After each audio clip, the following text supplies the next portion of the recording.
हो चुका है और भवरोग के बंधन से मुक्त होकर, अविद्या माया के बंधन से मुक्त होकर जो भगवान के चरण कमलों को प्राप्त करना चाहते हैं, उन्हें मुमुक्षु अथवा साधक कहा गया। सिद्ध उन्हें कहा गया जो विषयी तो हैं ही नहीं, मुमुक्षु भी नहीं है। क्योंकि मुमुक्षु माने क्या होता है? मुक्ति प्राप्ति की इच्छा रखने वाला। तो मुक्ति प्राप्त ही हो गई तो इच्छा क्या होगी? मुक्त। इसलिए सिद्ध का अर्थ है मुक्त पुरुष।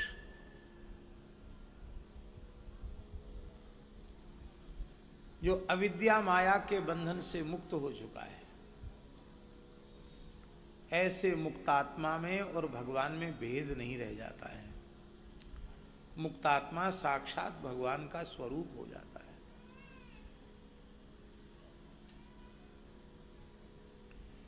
उन सिद्ध मुक्तात्मा जीवों की पहचान क्या है? उनके अंतःकरण में कामना की सूक्ष्म गंध भी नहीं होती है। प्रहलाद जी के हृदय में कामना की सूक्ष्म गंध तक नहीं। बार बार भगवान कहते हैं, प्रहलाद भद्र भद्रमते प्रीते हमते श्रोतम। हे प्रहलाद, मैं तुम्हारे ऊपर बहुत प्रसन्न हूं, तुम्हारा कल्याण हो, तुम्हारा कल्याण हो। तुम कुछ वरदान मांग लो। प्रहलाद जी ने हाथ जोड़कर कहा, महाराज हमारा आपका लेन देन का व्यवहार नहीं है, हमारा आपका संबंध ही अलग है। आप हमारे निरपेक्ष स्वामी हैं और मैं आपका निष्काम सेवक हूं। कितनी प्यारी बात। उत्तरोत्तर जिनका प्रेम बढ़ता है उनका यही संबंध होता है। बहुत ध्यान देकर समझने की बात है। स्वामी सापेक्ष होगा तो सेवक चाहे जितनी सेवा करे, यदि स्वामी की अपेक्षा की पूर्ति नहीं होती है तो वो संतुष्ट ही नहीं होगा।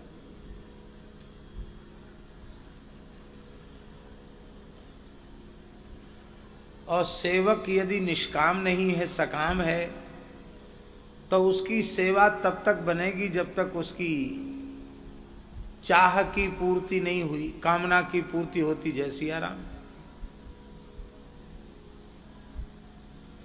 भाई काम है गयो, जाओ चलो, है गई सेवा।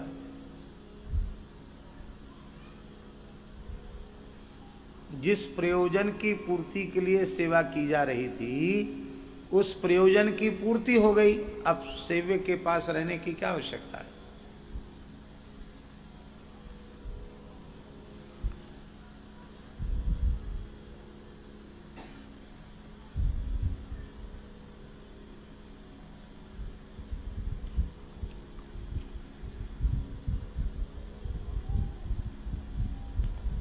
आचार्य से पढ़ने वाले छात्र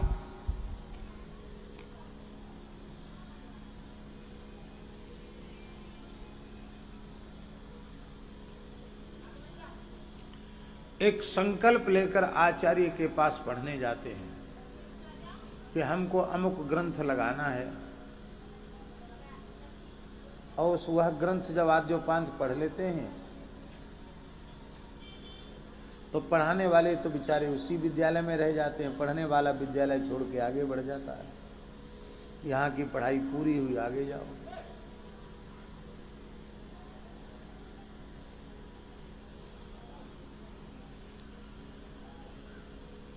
स्वामी को निरपेक्ष होना चाहिए और सेवक को निष्काम होना चाहिए। स्वामी निरपेक्ष हो, सेवक निष्काम हो, तो तो प्रेम घटेगा नहीं, प्रेम उत्तरोत्तर बढ़ेगा। और स्वामी सापेक्ष है और सेवक सकाम है, तो पतो नहीं कब बिगड़ जाए। प्रहलाद जी बोले आप तो निरपेक्ष हैं, आपको कुछ चाहिए नहीं।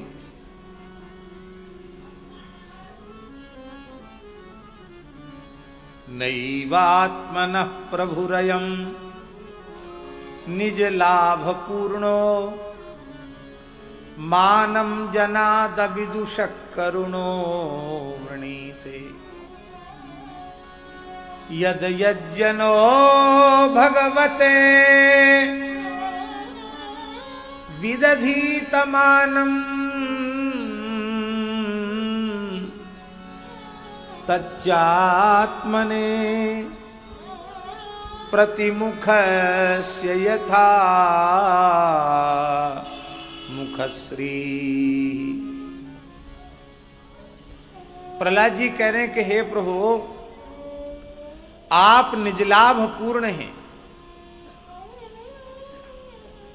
आपको किसी व्यक्ति वस्तु पदार्थ की अपेक्षा ही नहीं।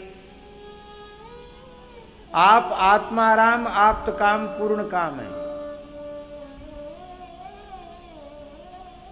फिर भी आप अज्ञानी जीवों की पूजा को स्वीकार करते हैं। क्यों करते हैं? आपको आवश्यकता ही नहीं है, फिर आप स्वीकार क्यों करते हैं? प्रहलाद जी कहते हैं करुणो वृणीते, करुणामय होने के कारण इन अज्ञानी जीवों के द्वारा की गई सेवा को स्वीकार कर लेते।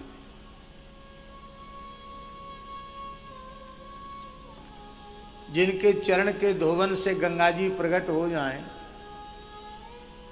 उनको आप कौन सा जल देकर संतुष्ट करेंगे?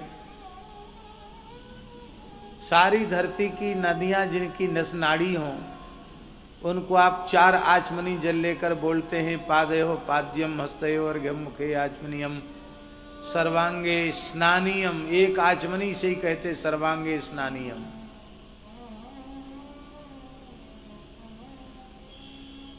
सात कोंख जिनके समुद्र में समाये हुए हैं, उनको हम एक लोटा जल से, एक बूंद जल से संतुष्ट कर सकते हैं क्या?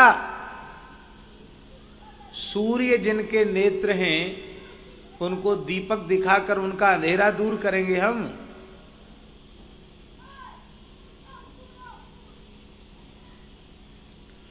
भगवान को न जल की आवश्यकता है, न फल की आवश्यकता है, न फूल की आवश्यकता है, न अन्नादि पदार्थों की आवश्यकता है, क्योंकि निजलाभ पूर्ण है।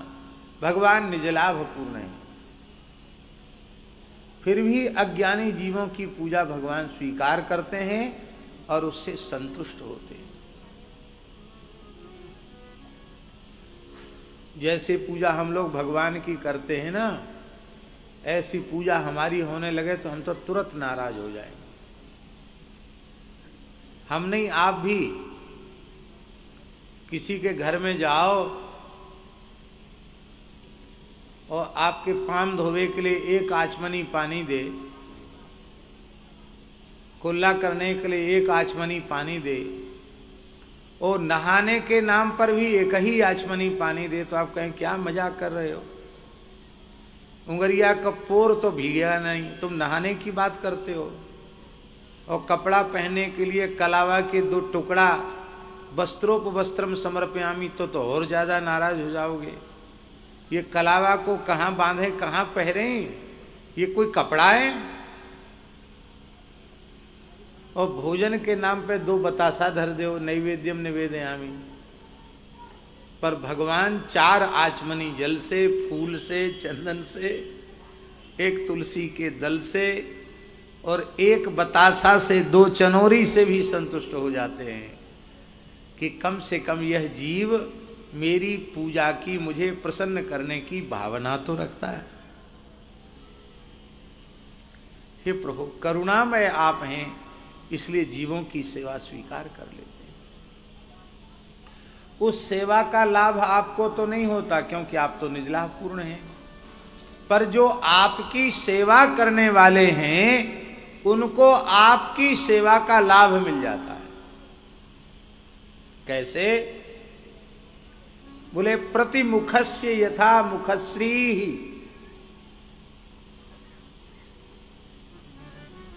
जैसे आपने अपने मुख का श्रृंगार किया, गोसाई जी मुख को श्रृंगार कियो और हाथ में दर्पण ले लियो, तो दर्पण में जो मोड़ो दिख रहे हो है ना, वाको श्रृंगार बिना किए ही है जाए।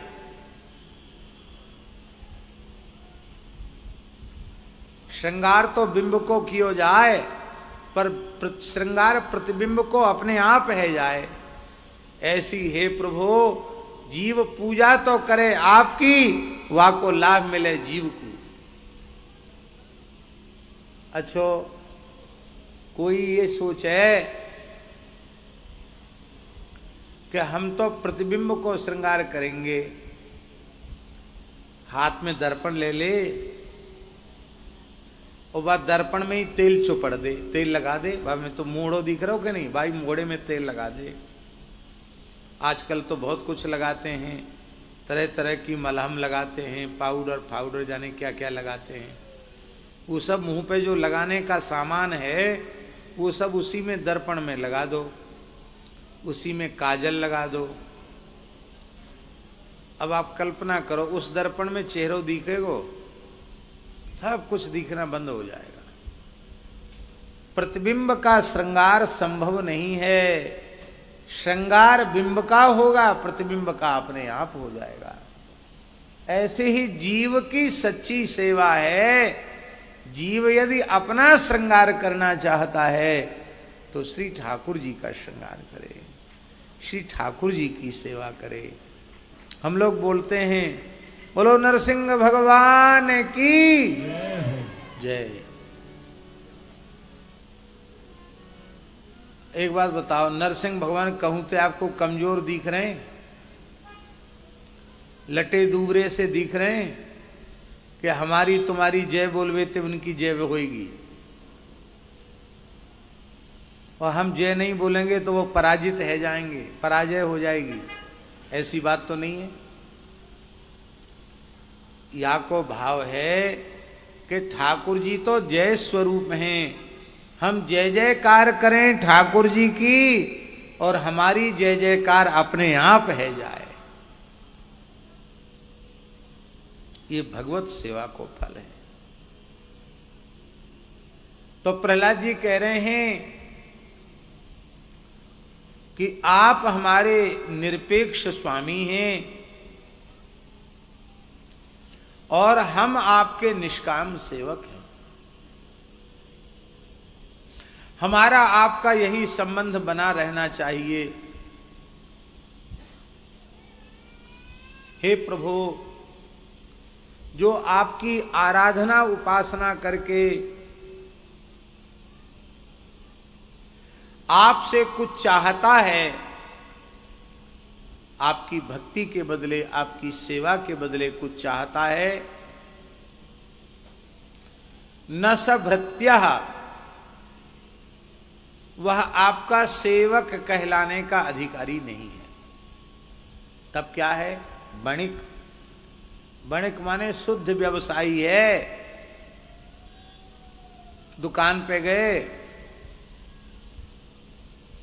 बनिया को 50 रुपया दे दिए और बनिया ने 50 रुपया को सामान तोल के दे दी। लेन देन को व्यवहार है।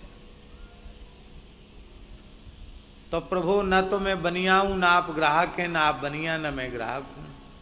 आप मेरे भगवान हैं, मैं आपका भक्त हूं। आप मेरे निरपेक्ष स्वामी हैं, मैं आपका निष्काम सेवक हूं। ठाकुर जी बोले नहीं, कुछ न कुछ तो मांगना पड़ेगा। प्रहलाद जी ने सोचा क्या मांगू, ये इतना पीछे क्यों पड़ गए मांगने के। इसका मतलब है कि मेरी पकड़ में नहीं आ रहा है, पर जरूर मेरे अंतःकरण में कोई न कोई कामना का बीज छुपा हुआ है। यदि कोई कामना का बीज न होता तो ठाकुर जी को ये हिम्मत कैसे पड़ती कि तुम मांग लो मांग लो मांग लो मांग लो। इसका मतलब कोई कामना भीतर है। तो प्रहलाद जी बोले, हे प्रभु, आप देवो ही चाह रहे हैं तो सो आप कृपा करके यही दे दो। कामानाम हृदय संरोहा भवतस्तु वृणे वरम। मेरे हृदय में कामनाओं का बीज अंकुरित ही न हो। इसका मतलब है कोई कामना का बीज हो तो भी उसमें अंकुरण न हो, आपसे मांगने की इच्छा ही उत्पन्न न हो। भगवान ने कहा, प्रहलाद जी, मेरा दर्शन अमोघ है और तुम कुछ नहीं मांगोगे। अमोघ जानते हो? अमोघ माने नहीं जानते। मोघ माने होता है व्यर्थ और अमोघ माने होता है अव्यर्थ। आप हमसे कुछ मांग लोगे तो हमारा दर्शन सफल हो जाए, सार्थक हो जाएगा। आप नहीं मांगोगे तो हमारा दर्शन देना व्यर्थ हो जाएगा, मोघ हो जाएगा। इसलिए मेरे दर्शन के अमोघत्व को सुरक्षित रखने के लिए कुछ मांग लो। तो प्रहलाद जी बोले, अपने लिए तो कुछ मांगने की इच्छा है नहीं। आपकी भक्ति जिस शरीर से बन रही है वो शरीर पिता हिरण्यकशिपु के द्वारा दिया हुआ है और मेरे पिताजी आपको बहुत गाली देते थे, आपकी निंदा करते थे, आपसे द्वेष करते थे। कहीं मेरे पिताजी का पतन न हो जाए, उनकी अधोगति न हो जाए, तो मेरे पिताजी का उद्धार कर दीजिए। भगवान का रहा सहा क्रोध बिल्कुल समाप्त हो गया। भगवान नृसिंह हंसे, अरे बोले, प्रहलाद क्या बोल रहे हो? तुम्हारे जैसा भक्त जिस कुल में उत्पन्न हो जाए, त्रिसप्त भी पिता पूतः पितृभि सहते नघ, यत साधोस्य कुले जातो भवान वही कुल पावना। 21 पीढ़ी तर जाती हैं तुम्हारे जैसा भक्त जिस कुल में उत्पन्न हो जाता है। आप तो कुल पावन हैं, सारे कुल को पवित्र करने वाले हैं। इसलिए प्रहलाद जी के लिए भागवत जी में लिखा है, दैत्य दानव कुल तीर्थीकरण। दैत्य और दानव कुल को पवित्र करने वाले प्रहलाद जी, उसको तीर्थ बना देने वाले श्री प्रहलाद जी महाराज, ऐसे अद्भुत भक्त हैं प्रहलाद जी। और तुम्हारे यहाँ 21 पीढ़ी अभी नहीं भई। तुम्हारे पिता को तो मैंने मुक्त ही कर दिया, मेरा पार्षद ही था तुम्हारा पिता। और तुम्हारे पितामह जो हैं कश्यप, महर्षि कश्यप, वो जीवन मुक्त महापुरुष हैं। उनके पिता मरीचि भी जीवन मुक्त महापुरुष हैं। और उनके पिता ब्रह्मा जी तो हमारे स्वरूप ही हैं। आपके 21 पीढ़ी कहाँ? ब्रह्मा जी, मरीचि, कश्यप, हिरण्यकशिपु, प्रहलाद। ब्रह्मा जी की 5वीं पीढ़ी में है प्रहलाद जी। तुम्हारे यहाँ तो कोई है ही नहीं, मुक्त होने के लिए कोई नहीं बैठा है, सब मुक्त ही हैं।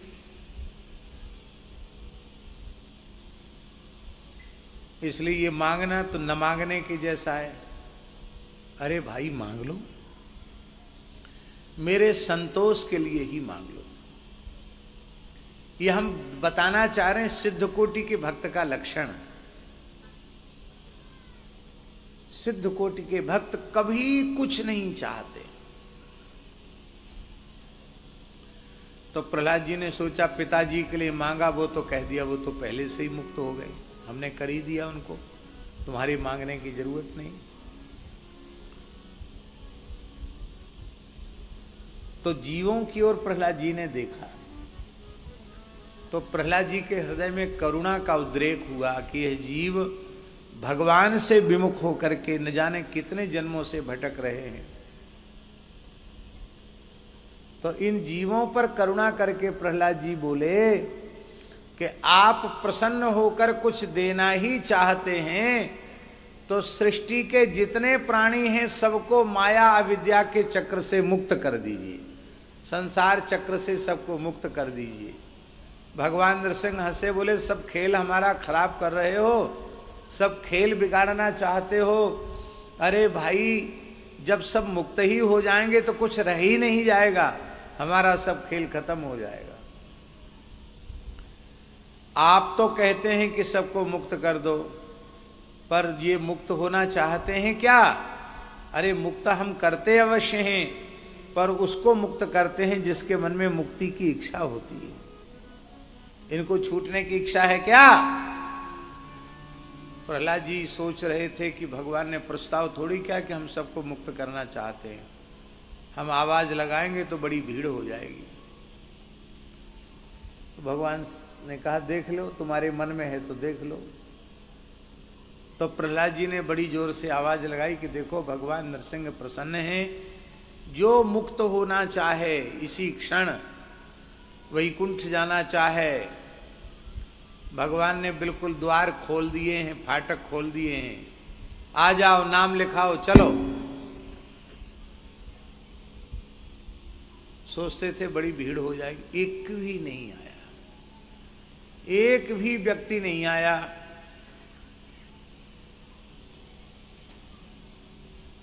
एक वृद्ध थे जो अब किसी काम के नहीं रहे, हाथ पांव हिलते हैं, कांपते हैं, खखारते रहते हैं, खांसते रहते हैं। पहले कमाते थे तो घर में सब बाबूजी बाबूजी करते थे। पश्चात धावती जर्जर देहे वार्ता कोपी न पृच्छति गेहे। अब घर में कोई पानी की नहीं पूछता है, सब कहते बुढ़ा घर कमरा घेरे पड़ा है, कब मरेगा पता नहीं, गंदगी करता है, खांसता रहता है। मनाते थे घर के लोग के बूढ़ा मर जाए, और तिरस्कार और ऊपर से होता था, अपमान होता था। तो प्रहलाद जी ने सोचा कि ये तो बेचारा घर से ऊब गया होगा, इसको ले चलें। कहा, बाबा तुम चलो हमारे संग, भगवान कह रहे हैं। कहाँ चलें? बोले वैकुंठ चलो, भगवान नरसिंह जी बोल रहे हैं चलो वैकुंठ। उस वृद्ध ने कहा, तुम चले जाओ वैकुंठ, मैं ना ही जा रहा हूं। क्यों? क्योंकि तुम सोच रहे हो कि मैं कोई काम को नहीं, मैं बहुत काम को हूं। कोई भिखारी भिक्षुक घर में आवे ना तो गाली गलौज करके डांट डपट के भगाए दूं, चल भाग, कमाए के धर गए हो यहां। तो दिन भर तो कुत्तान ने ना घुसन दूं और भिखारियन ने डांट डपट के भगाऊं, और कष्ट के कारण, खांसी के कारण, श्वास के कारण ना रात्रि को निद्रा तो आवे नहीं, रात भर खांसतो रहूं, कराहतो रहूं। तो कोई चोर आवे तो समझे कि घर में कोई जग रहे हो है, तो रात को चौकीदारी करूं। मैं मर जाऊंगा तो ये दो काम कौन करेगा? और तो सबरे काम घर के लोग कर ही रहे हैं। प्रहलाद जी ने कहा, हे भगवान, बड़ी प्रचंड माया है। इसी को विनय पत्रिका में गोस्वामी जी ने कहा, गृहपाल हूते अति अनादर वचन काहू न भावई। कुत्ते से ज्यादा निरादर होने लग जाता है, फिर भी जिसके मन में वैराग्य नहीं है उसी घर में पड़ा रहता है, उन्हीं लड़के बच्चों के लिए रोता रहता है, उन्हीं की मोह माया में, ममता में फंसा रहता है।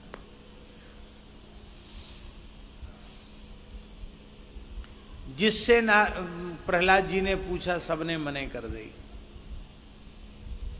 कथा बड़ी लंबी है सीता शरण जी। एक सुअर नाली में लौट रहे हो, प्रहलाद जी ने सोचे इससे घृणित प्राणी कौन होगा? विष्टा भोजी नाली में लौटने वाले सुअर से ज्यादा घृणित कौन प्राणी होगा? सुअर ते कही, क्या यहां पड़े हो गंदगी में, चलो वहां। कहाँ? का वैकुंठ। बड़ी प्रशंसा की, बड़ी महिमा सुनाई वैकुंठ की। तो सुअर बोला, आप इतनी महिमा सुना रहे हैं तो मैं बड़ा बूढ़ा भी हो गया हूं, चल सकता हूं, पर दो बात बताओ, वहां लौटने के लिए नाली मिलेगी कि नहीं? और हमारा जो भोजन है, क्या भोजन है सुअर का, कहने की जरूरत नहीं है, विष्टा भोजी। तो हमारा भोज्य पदार्थ वहां मिलेगा कि नहीं? अरे अभागे, वो सच्चिदानंद स्वरूप वैकुंठ है, उसमें नाली कहाँ, उसमें नाला कहाँ, उसमें मलमूत्र कहाँ?